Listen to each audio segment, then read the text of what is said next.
Do you suffer from perfectionism? I do.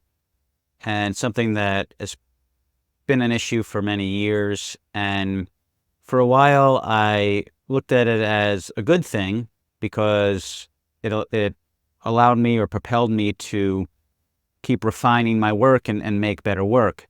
And I think that there is definitely validity to that. I mean, there is a good side to perfectionism, right? You make better work. And a lot of people, I was a screenwriter and director in the film industry in the US, and that's pretty common amongst writers and directors in the film industry is perfectionism, right?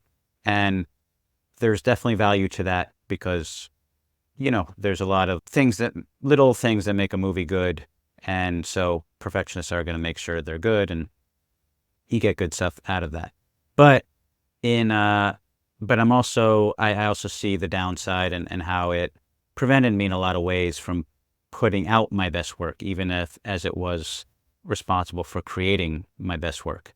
And that's what I'm going to get into in this video about really the pluses and the minuses of perfectionism and how I'm tackling it now and how you can too. So, like I said, I was a writer in the film industry, and I spent so much time on each script, writing, rewriting, draft after draft after draft, that I was putting out maybe only 1 or 2 scripts per year on average, right? So, I mean, some was more, or less, but on about average, it was like 1 or 2 movie scripts a year, and then some other smaller scripts, but 1 or 2 movie scripts because I was just spending so much time writing, rewriting, and ultimately those scripts ended up being quite good, but there weren't that many of them, right? And I think that had I focused more on quantity and putting out, 3 to 4 scripts a year, that the first however many would not be as good as the ones that I did write, right? But that the ones after that, the ones I never wrote, those would have been better. So the focus more on quantity and progress and developing my skills versus making each script perfect would have ended up in better scripts down the line. And that's really kind of the lesson that I've learned and that I'm now applying, and I want to talk more about in this video, is to focus more on progress and quantity versus quality.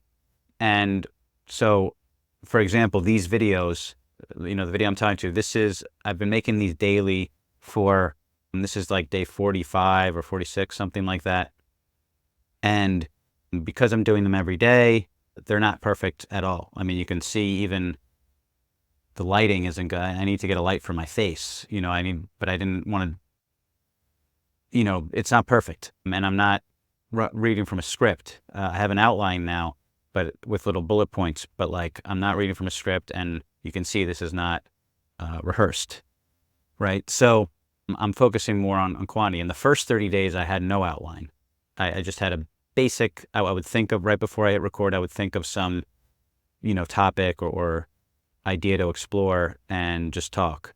So the first 30 days, you can look at my YouTube channel and see all the daily videos. The first 30, no outline. And I'm putting 1 hour a day. It's just about quantity and making progress in terms of each one, hopefully getting better, right?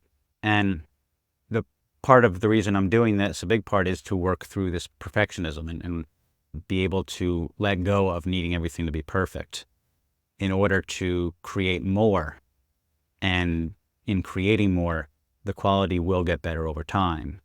That's what I'm trusting, right? And that takes some trust. It takes some faith because, I'll only get there if I keep doing them imperfectly, right? So, and that's part of why I'm making these videos. Part of why I'm uploading them, and I want other people to be inspired by them definitely all the different stuff I'm talking about in these videos. You can see I've covered a range of different topics if you look at the other videos, but just the fact that I'm making them every day and they're not perfect, I hope that is inspirational on its own, whether you get anything from the content of the individual videos or not. But just the fact that I'm making them every day, hopefully that inspires you to start doing something every day and not needing it to be perfect, right? And just making stuff. Doesn't necessarily have to be every day, but consistently, making stuff, whether it's videos, whether it's art, whether it's, content, whether it's something working on a business, writing, poetry, music, whatever your thing is, but doing it more and creating more pieces that are not perfect.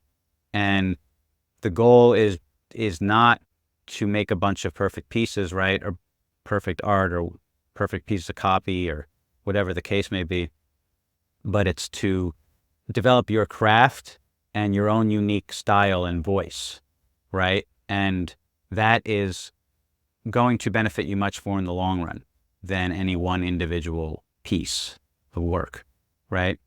And so and this is something that most people underestimate. And, there's one of Tony Robbins' famous quotes or principles is that people overestimate what they can do in 1 year, but they underestimate what they can do in 5 years, 10 years, right?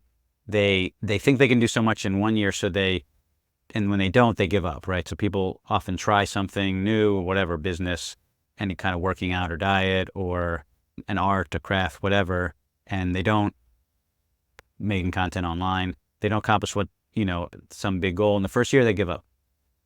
But they're underestimating, if they kept going, how much they could accomplish in, 5 years and 10 years. So that's really what I'm focusing on now, is like, stop worrying about the short-term results and just trust that if I keep doing it consistently, there will be long-term results. Because the growth comes from putting in the reps and learning as we go. You learn much more from doing than you do from any kind of school, education, courses, coaching, and reading, etc., which I do a lot of. I have done a ton of that stuff, but you learn much more from doing. It's just the case with everything. It's just how humans are. And so do more, learn less, learn less in the sense of do less, education, coaching, courses, whatever, and do more. And then you'll learn from doing. And don't get so caught up in the success versus failure paradigm, right? That something is either a success or a failure, right? It's just one or the other. That's how we view a lot of things. And it's not a sports game. It's not a basketball game, or it's not you win or lose, right? It's not one of those two things. So let go of that. Pretty much everything has some mix of successes and failures within it, right? There is very few things are actually either success or failure. That's just how we're categorizing them. And because of that, we categorize most things as failures, right? Because we view success as this very narrow, extremely hard to reach goal, especially now because we're measuring ourselves versus everyone on the internet, which is, billions of people. So now if you make a piece of content and it doesn't get millions of views, it's a failure. But that doesn't make sense, right? It's not a good standard. It's not a good measurement. Doesn't make sense to count something as a failure because it didn't get millions of views, right? So letting go of success versus failure. And it's not to say that you do everything and you should give yourself a trophy and a pat on the back and eat ice cream and, think you don't have to get any better. That's not the point. The point is to keep putting stuff out and not be so judgmental of whether it's success or failure, and just say, okay, that was what I put out. Now let me try to get a little bit better, right? And just try to get a little bit better with each one. And the measurement of success is just that it was better than the last one, right? And even that better, you need to develop your own metric system, your own judging system of better. Because if, for example, we're talking about putting out content online, well, probably the views or the likes will not go up in a straight line, right? Some will have more and then the next one might have less. Well, don't count that as a failure just because it maybe had less views. You got to use your own metric. Was it a better video or piece of content, right? In terms of the quality that you judge it with, the way you see it, right? And your own, did you develop your own skills? Are you better at speaking on camera or writing or whatever the the thing is. And so, yeah, you can't count everything by views or whatever. There's a lot of other factors besides how good you were at the thing or how good the thing was that you made. There's a lot of other factors that will affect, how many views it gets or likes or whatever. So just to, close out and wrap up this video, it's basically to focus more on progress and developing your skills and your craft and your unique style and voice over perfection, right? Not making everything doesn't have to be perfect, right? It's better to make more things that are imperfect than it is to make less perfect things. And just keep making and keep iterating and keep getting better. And it's like if you were playing a sport, right? You would need to work out every day. Like, I mean, if you're playing it seriously, if you're doing it at a professional level or even just a high level, you'd have to work out every day.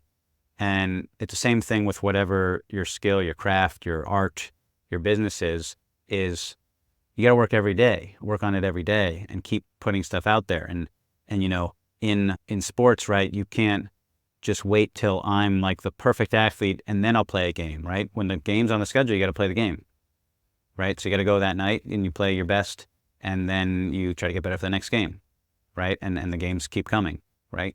And well, it's the same thing with art or content or your business or whatever you're doing.